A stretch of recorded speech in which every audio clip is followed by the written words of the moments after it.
Episode 4. Sesaat Sean melirik ke arah Lisa yang masih dalam kondisi pingsan. Tinggalkan saja. Jangan terlibat dengan urusan orang lain. Ayo, aku sudah lelah, jawab Sean sembari menuju mobilnya dan masuk. Juan hanya bisa menuruti perintah Sean sambil mengangguk. Dan kembali melajukan mobilnya menuju kediaman Sean. Di perjalanan, sesaat Juan justru sedikit mengkhawatirkan keadaan gadis asing yang belum ia ketahui. Semoga saja keadaan gadis itu baik-baik saja, gumam Juan sambil tetap fokus mengemudi. Namun, tunggu, sahut Sean. Yang sesaat Juan menghentikan laju mobilnya. Putar balik, kembali ke tempat gadis tadi, ujar Sean memberi perintah pada Juan. Juan tersenyum dan mengangguk. Baik tuan, jawab Juan yang langsung putar balik ke tempat di mana Lisa masih jatuh pingsan. Tiba di tempat itu, Juan langsung menghentikan laju mobilnya.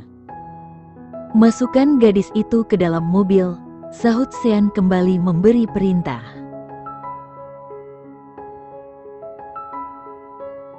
Baik tuan, jawab Juan langsung turun dari mobil dan mengangkat tubuh Lisa memasukinya ke dalam mobil. Juan meletakkan tubuh Lisa di kursi depan tepat di samping kursi kemudinya. Ia sengaja karena takut akan membuat Sean melakukan protes jika meletakkan tubuh Lisa di sampingnya. Bawa ke mansion, jangan ke rumah sakit, sahut Sean dengan nada datar. Baik tuan, jawab Juan kembali melajukan mobilnya menuju ke kediamannya. Keesokan harinya, perlahan Lisa membuka matanya dan melihat keadaan di sekitar yang terlihat asing baginya. La pun mencoba membangunkan tubuhnya dan menatap dengan sedikit samar keadaan yang menurutnya sangat asing. Di mana ini? Tanya Lisa yang bingung. Selamat pagi Nona. Apakah keadaan Nona sudah lebih baik? Perkenalkan, nama saya adalah Adelia. Saya adalah seorang pelayan yang akan mengurusi semua keperluan Nona, sahut seorang gadis muda berpakaian layaknya pelayan rumah tangga. Sontak membuat Lisa terkejut dan menoleh ke arah asal suara tersebut. Kamu siapa? Ini di mana? Kenapa aku bisa di sini? Tanya Lisa yang terlihat bingung. Adelia pun hanya tersenyum. Nona ini tuli atau bagaimana? Bukankah aku baru saja memperkenalkan diri? Batin Adelia sedikit menggerutu. Nona saat ini berada di kediaman Tuan Muda Sean. Saya tidak tahu kenapa Tuan membawa Nona ke sini. Saya hanya tahu, kondisi Nona semalam sangat memprihatinkan. Dan sekali lagi, perkenalkan, nama saya adalah Adelia. Saya adalah pelayan pribadi Nona saat ini, jawab Adelia menjelaskan sambil tetap. Tapi Lisa masih terlihat bingung sambil terus memperhatikan situasi keadaannya saat ini. Baik Nona, saya rasa penjelasannya sudah cukup. Sekarang waktunya Nona membersihkan tubuh Nona dan saya akan membantu Nona untuk berganti pakaian.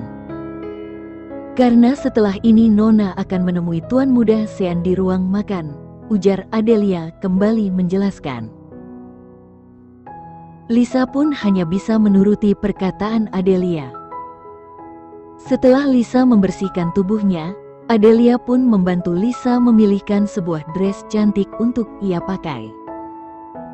Dan merias wajah Lisa senatural mungkin, walaupun bekas luka di wajahnya masih jelas terlihat. Adelia dengan perlahan menyisiri rambut Lisa yang sedikit panjang. Nona, rambut Nona sangat bagus. Apakah Nona selalu melakukan perawatan rambut? Tanya Adelia membuka topik obrolan. Aku tidak pernah melakukan perawatan rambut sekalipun. Dan jangan panggil aku Nona. Panggil saja aku Lisa. Dan salam kenal Adelia, jawab Lisa tersenyum ramah. Tidak bisa Nona. Jika kita masih berada di kediaman Tuan Sean, kita harus mengikuti aturan yang sudah ada. Jadi saya harus tetap memanggilmu dengan sebutan Nona, ujar Adelia memberitahu. Begitu. Lalu apakah Tuan Sean yang sudah menolongku semalam? Tanya Lisa ingin tahu. Soal itu saya kurang tahu Nona. Tapi mungkin bisa jadi, karena semalam pengawal Juan dan Tuan Sean yang membawa Nona ke sini. Dalam keadaan pingsan, jelas Adelia. Kalau saya boleh tahu, seperti apa Tuan Sean itu? Tanya Lisa lagi ingin tahu. Nanti Nona akan mengetahuinya. Yang saya tahu Tuan orang yang sangat pendiam dan disiplin dalam aturan di rumah ini. Tapi dia juga memiliki hati yang baik, namun tidak bisa ditebak kebaikannya seperti apa. Saya rasa seperti menolong Nona saat ini, jawab Adelia. Ternyata begitu. Saya sangat berterima kasih karena sudah ditolong. Dan tidak tahu bagaimana cara membalas kebaikan Tuan kamu Adelia, ucap Lisa. Tentang itu, nanti Nona akan mengetahuinya setelah bertemu dengan Tuan Muda Sean, jawab Adelia kembali tersenyum. Lisa pun juga hanya membalas dengan senyuman. Sesudah merias Lisa, Adelia membawa Lisa ke ruang makan yang letaknya di lantai bawah. Saat menuruni tangga, Lisa melihat beberapa pelayan rumah tangga memperhatikan dirinya sambil berbisik. Lisa hanya menunduk malu karena merasa dirinya diperhatikan. Sesampainya di ruang makan, Adelia mempersilakan Lisa untuk duduk. Nona, mohon menunggu sebentar, karena Tuan Muda Sean sebentar lagi akan menemui Nona. Saya akan tinggalkan Nona di sini. Saya permisi, ujar Adelia langsung meninggalkan Lisa sendirian. Lisa hanya mengangguk dan duduk manis sampai Tuan Sean yang tidak ia ketahui datang menemuinya. Semoga saja Tuan itu orang yang baik, batin Lisa. Dan sesaat Lisa memperhatikan suasana ruang makan yang begitu luas dan megah. Dengan desain yang sangat mewah dan sedikit klasik. Sepertinya pemilik rumah ini sangat kaya. Aku bersyukur, karena orang itu sudah menolongku. Tapi bagaimana aku bisa membalas kebaikannya? Dan tak berapa lama seseorang datang memasuki ruang makan. Membuat Lisa langsung menoleh ke arah seseorang yang ternyata adalah Sean. Dan tetap dikawal oleh Juan di belakangnya. Sesaat Lisa menunduk tak berani menatap Sean, saat Sean akan menduduki kursi makannya. Apakah dia orang tua yang menolongku? Batin Lisa tanda tanya karena masih belum mengetahui siapa Sean. Sean pun menatap serius ke arah Lisa dan memperhatikannya.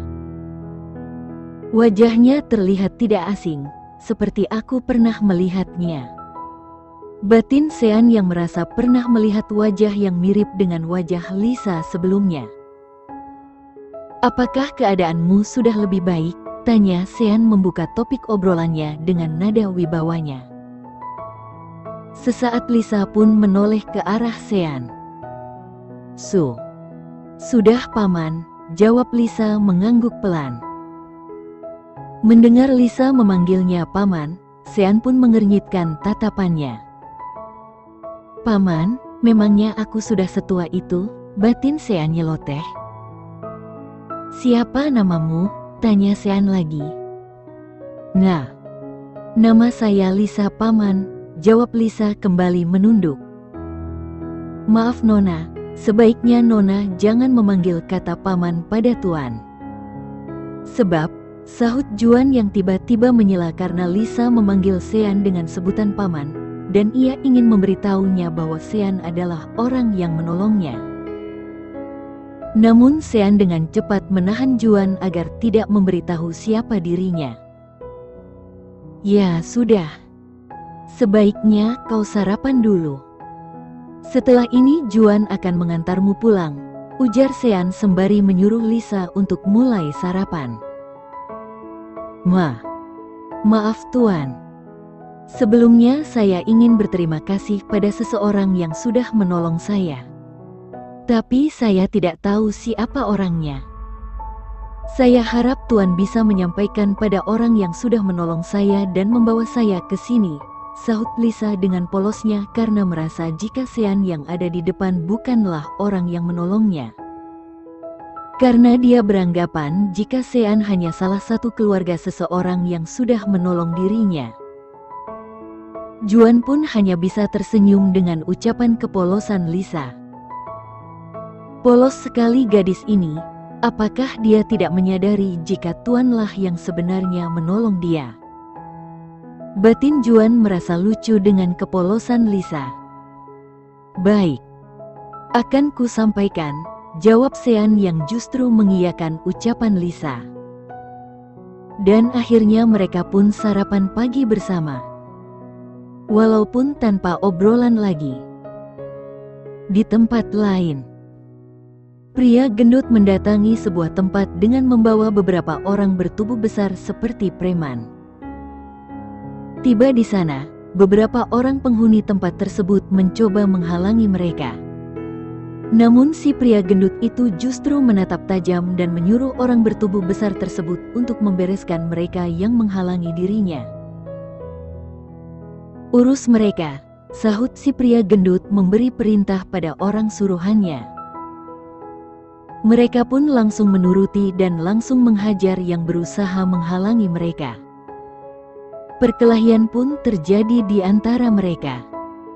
Dan mereka mulai menghajar beberapa orang itu yang ternyata hanya penjaga tempat itu. Orang-orang bertubuh besar itu menghajar penjaga tempat itu tanpa ampun. Hingga membuat mereka menjadi babak belur dan tak berdaya. Dan bahkan orang-orang bertubuh besar itu juga mengacaukan tempat tersebut.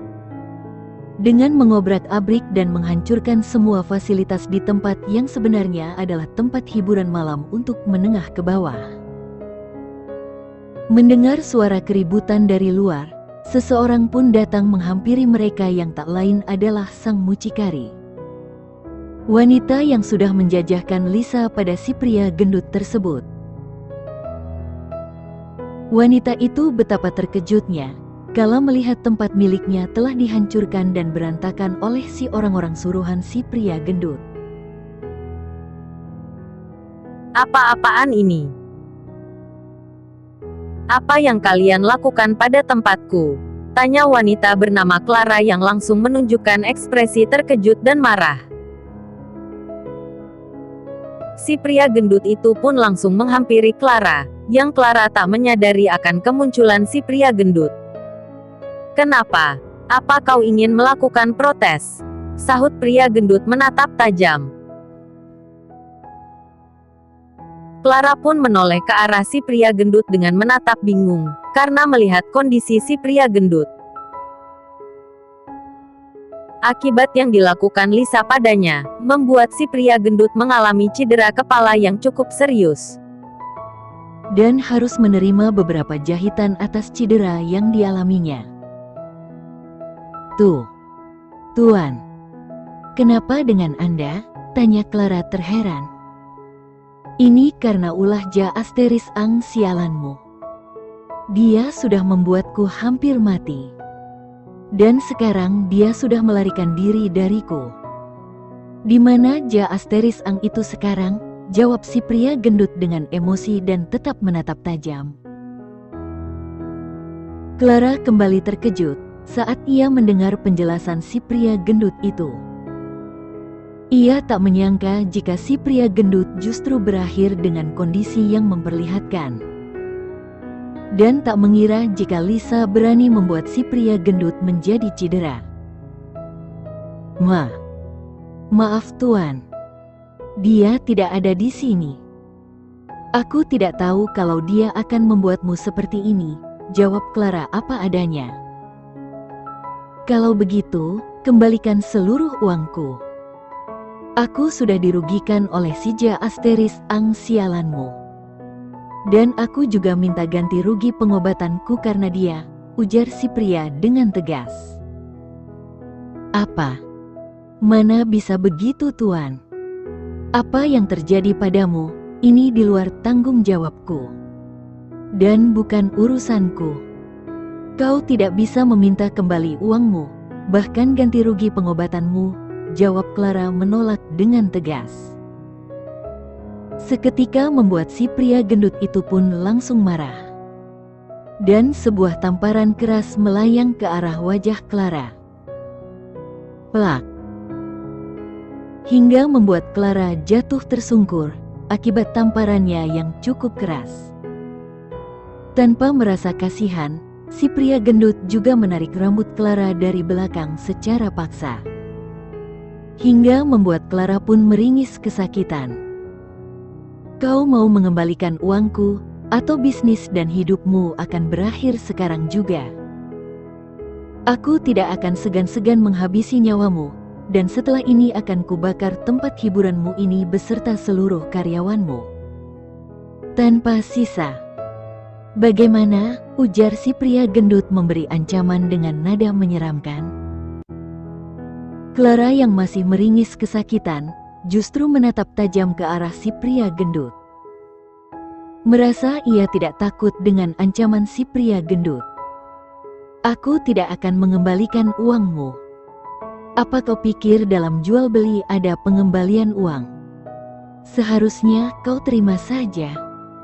Artinya gadis itu tidak mau denganmu, jawab Clara dengan berani dan lantangnya. Sontak membuat si pria gendut itu kembali emosi dan memukul wajah Clara lagi hingga terluka. Clara pun berusaha melepaskan dirinya. Namun ia kalah tenaga dengan si pria gendut itu. Hingga membuat ia tak dapat melawan dan hanya bisa pasrah dengan perlakuan si pria gendut tersebut. Cepat. Kau mau kembalikan uangku atau akan kuhabisi nyawamu wanita silan, teriak si pria gendut dengan amarah yang sudah memuncak dan tatapan yang menyerupai seorang iblis. Clara pun mulai ketakutan, terlebih melihat tatapan si pria gendut yang seperti ingin membunuhnya. Iya. Baiklah, aku akan kembalikan uangmu dan ganti rugi pengobatanmu, jawab Clara dengan tatapan yang ketakutan. Si pria gendut langsung menghempaskan tubuh Clara dengan kasar. Dan Clara pun segera mengambil uang di dalam brankasnya, yang berada di ruangan pribadinya. Tak berapa lama Clara kembali dan memberikan uang yang diminta si pria gendut. Ini uangmu, berikut dengan ganti ruginya, ujar Clara dengan nada ketus. Si pria gendut pun menerimanya dan mulai menghitung uang tersebut berjumlah 50 juta. Oke. Setelah ini aku tidak akan berurusan denganmu lagi. Karena kau dan Asteris Ang itu cuma sapah silan, umpatnya dengan nada sombong dan langsung pergi meninggalkan Clara begitu saja. Yang kondisinya sudah terluka dan juga kondisi tempat usahanya yang sudah hancur berantakan. Clara pun seketika menatap tajam ketika si pria gendut sudah pergi. Baby tua silan. Kau pikir aku mau berurusan denganmu lagi? Semoga saja kau mati ditabrak kontainer, gerutu Clara dengan perasaan yang sangat marah. Sebab ia juga merasa dirugikan oleh si pria gendut tersebut, terlebih kondisinya yang terluka akibat pemukulan yang dilakukannya. Dan beberapa saat, ia pun teringat akan Vina. Yaitu ibu Lisa yang sebelumnya menjual Lisa padanya. Wanita Bang Asteris Ed. Kau harus membayar ini semua. Aku akan buat perhitungan padamu, umpat Clara lagi yang semakin emosi. Karena mengingat semua adalah ulah Lisa anak dari Vina yang sudah ia beli. Asteris. Setelah sarapan, Juan mengantarkan Lisa pulang ke rumahnya. Di perjalanan, tidak ada sedikit pun obrolan yang keluar dari mulut Juan. Karena Juan lebih memilih fokus pada kemudinya. "Maaf, apakah saya boleh tahu siapa yang sebenarnya menolong saya?" tanya Lisa dengan sedikit gugup dan malu. Juan pun sesaat menoleh ke arah Lisa. "Memangnya kau masih belum mengetahuinya?" tanya Juan dengan nada santainya. Karena saat ini Sean tidak bersamanya. Dan ia tidak harus menjaga sikap wibawanya sebagai pengawal Sean. "Tidak Tuan," jawab Lisa menggelengkan kepalanya. Juan pun tersenyum tipis. "Jangan panggil aku Tuan. Namaku Juan. Jika kau memang belum mengetahuinya, lalu yang tadi sarapan bersamamu menurutmu siapa?" ujar Juan sambil memperkenalkan dirinya. "Saya pikir Tuan tadi adalah ayah dari orang yang menolong saya atau mungkin pamannya," jawab Lisa dengan polosnya. Seketika membuat Juan tertawa dalam hatinya. "Hahaha, sudah kuduga dia pasti akan menilai Tuan seperti itu," batin Juan yang merasa lucu dengan jawaban Lisa. "Oh, jadi menurutmu begitu?" ujar Juan tetap fokus mengemudi. Lisa pun mengangguk pelan. Bersambung.